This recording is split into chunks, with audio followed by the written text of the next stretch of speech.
fight, so I'm super excited. So what did you think of the Lovato-Masasi fight? So I thought it could have went a couple ways, but I mean I agree with the referee's decision. I'm a huge Gegard fan, but Gegard sometimes has a problem with basically fighting to other people's levels of competition. So he thinks, I think, sometimes you've seen it with Shlemenko when he fought Shlemenko. He didn't seem like he really came in thinking that there was a real threat there. Lovato showed tonight that not only is his jiu-jitsu good, but like even his wrestling, his takedowns, they weren't great, but he found ways to make sure his jiu-jitsu was included into that, and that's what changed the game. In the first 2 rounds, he wasn't shooting good shots, but he was able to get in on the leg, fish, get to the deep half, and end up using that to get to a sweep and get to the top position, which changed the game. That changes the whole way I think jiu-jitsu guys are now starting to approach the game. We've seen this a little bit with Damian Maia from back in the day, and he uses that same kind of half-guard switch. And I like to give Lucas Leite a lot of the credit because he's the guy that originally came up with this whole half-guard game and used it all across the world, still using it to this day, having tons of success, and it's effective, man. And honestly, towards the end of my career, I think that was one of the biggest things that helped me to make sure I didn't take a lot of damage in my fights, using that half-guard game. So tell me, your success in your career, what is the most pinnacle point that you said, I've made it? Lord, I made it. I mean, realistically, like at the time that I was signed with the UFC in 2000, there was only like 7 to 8 shows a year. As soon as that happened, I was like, I made it. There's like, and it was, times are different now. You get signed to the UFC now, it's like, or you sign to Bellator now, it doesn't mean that you've made it. You have to show that you're worth, you know, the ink on the paper. You have to show that it was worth it to them.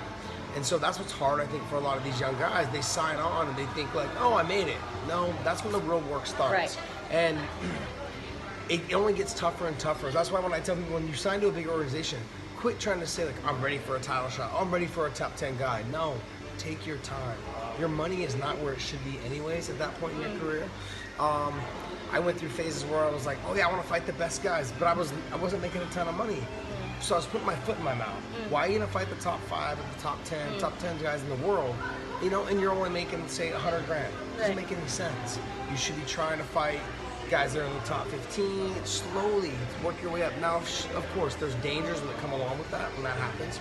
You can lose to anybody, because in this game, that's what happens. The same thing with boxing, but anybody can be beaten in any day. And so it's hard when you're talking about putting miles on your body, but then you're also making money. But the easier the competition, the longer you can hold on, the easier the competition, the better. There wasn't a pair of sunglasses on this table when you did. No. No sunglasses, no. That was funny. Awkward. A little funny.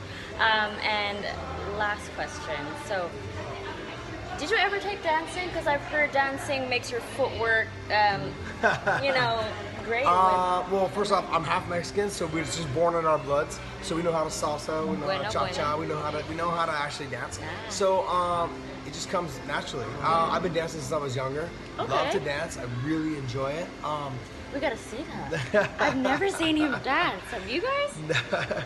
So, but yeah, I don't know if it helps with the footwork as much. I was always pretty good with my footwork, just regardless. I'm not trying to brag or boast and pat myself on the back, but it's true. I've always had pretty good footwork when it came to my stand-up, but I could also attribute that to good coaching. So all my coaches did a great job. I feel like with my stand-up as well.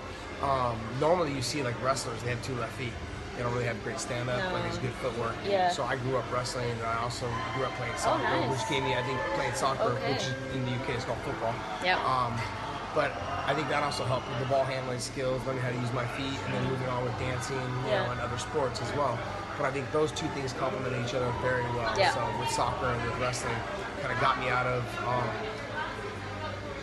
got me using my footwork with soccer, and then didn't make me stiff, but also taught myself how to like run, do all the hard work in wrestling.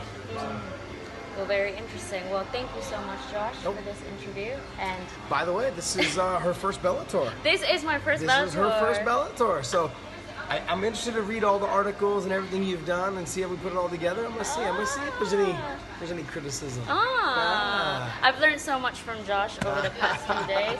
He's been really great, and it's the best way to learn from the best. Yes, thank you. Well, thank you so much. I appreciate it. Thanks for having me on. And this is Vanessa from MMA UK, and here we go again with Josh Thomson.